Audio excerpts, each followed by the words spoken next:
2002 to 2007, I understood the WHO clearly says it is not the law and the rule that can bring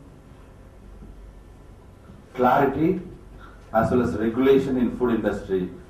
It is the human commitment to avoid human suffering. It is a human commitment to avoid human suffering.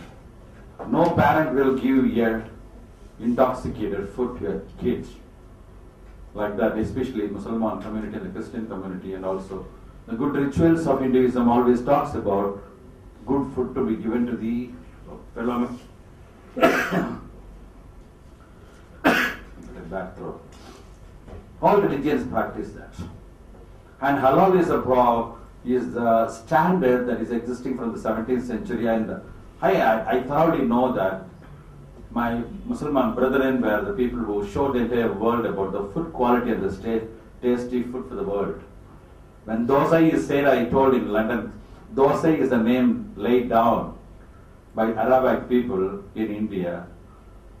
Dosa is egg, soy and dough soy. And biryani and many other non-vegetarian foods, the tasty foods and cuisines were developed by Muslim brethren who are so loving and friendly and brethren to everybody. And this halal has set a standard in 17th century itself. And I feel so bad.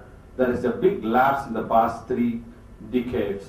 And I feel happy that the youngsters are taking up the rings to push it forward. What I say is that Prevention of Food Adulteration Act at the global level as well as in India, they are not able to achieve greater things, greater heights, because it is not being a community participated activity. So when in my career as a health officer, if I advise my food inspectors to take 10 samples for formal adulteration to be identified, formal samples to be taken, I always tell them at least 100 informal samples to be taken. The informal samples are not to be prosecuted. It is only to check and see whether the food is intoxicated or adulterated or something like that. So in Washington I had seen, in New York I had seen, in London I had seen, in Geneva I had seen. None of these food control authorities are able to be successful in prosecuting the offenders, but creating a community awareness about it and making the food quality as a people's movement is an issue. I tell my sanitary inspectors who go and visit the hotels, don't be policing the hotels, but be friendly with the hotel people, become friends with them, because life requires a lot of friends, In the hotels, you talk to them science, how to improve your commercial sales by improving the quality of the food and the aesthetic aspects of the hotels and the kitchen, everything. And that will bring more enlightenment, and it will regenerate the industry as well as give the good food for the people.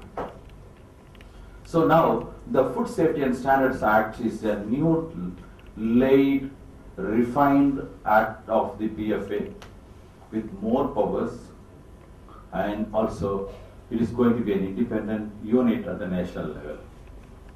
So they have demarcated a line between the local body and this activity, because they think food adulteration is a big area that a lot of work has to be done. And a lot of teething problems are happening, but now we want to actually join hands with them as a local body, then only we can implement it. And still, when I was called to Delhi office to talk about that, I made it a point that as you take so much of efforts to bring and refine the acts, we should also take a lot of efforts how to involve the community. So the halal certification, which is there from 17th century, in practice, not in act alone, in practice, the community activities and practice weighs more than your rules and laws and regulations. And you talk about how the animal has to be cut, how it should be disposed of, which are all the animals to be not to be taken for slaughtering, how to protect the food, and how the food handlers are to be, how the food are to be stored, All these things they are mentioning, and only I requested those youngsters who met me, why don't you join hands with the governmental setup in the regulation side, see that the practice is enhanced. For example, I was telling all people that 3 to 4 lakh chicks are being killed every day in Chennai city. And unfortunately, there is another study conducted by Women's Christian College nutrition department. They say it's more than 8 lakhs birds are being killed every day. So my point is, when the Western world, developed world, has got a system of cleanly dressed chicken being delivered at the sales counter, why should we still hang on with the killing of the birds in the chicken stalls and throwing all the waste on the road or the bins? Should we not improve? That is what my instruction is to my health officials. Please promote, don't go and threaten him with laws and words and notices, but tell them this is going to bring in an aesthetic sense and also people will like it. There are fish stalls which are being really put into a newer shape with protection, cleanliness and deliverance. Like that chicken, they could also be done like this. Slaughterhouses. Today morning there was a big news from my veterinary officers and some of the journalists who are asking me, the peripheral areas like your Maduravayil, Manali, Tiruvettiur and Porur and all these places, Injambakam, the slaughtering is taking place in the shops itself. I don't think it's an halal procedure. So my point is, instead of going into the law, instead of using the law for ridiculing the traders, why not we gather more people, talk to them, infuse the idea of halal and allow them to practice. There the law and the rules are finding no place at all. And all the people are, suppose you insist on washing hands and eat, if that becomes a cultural event or infused into the culture, there is no need for a law.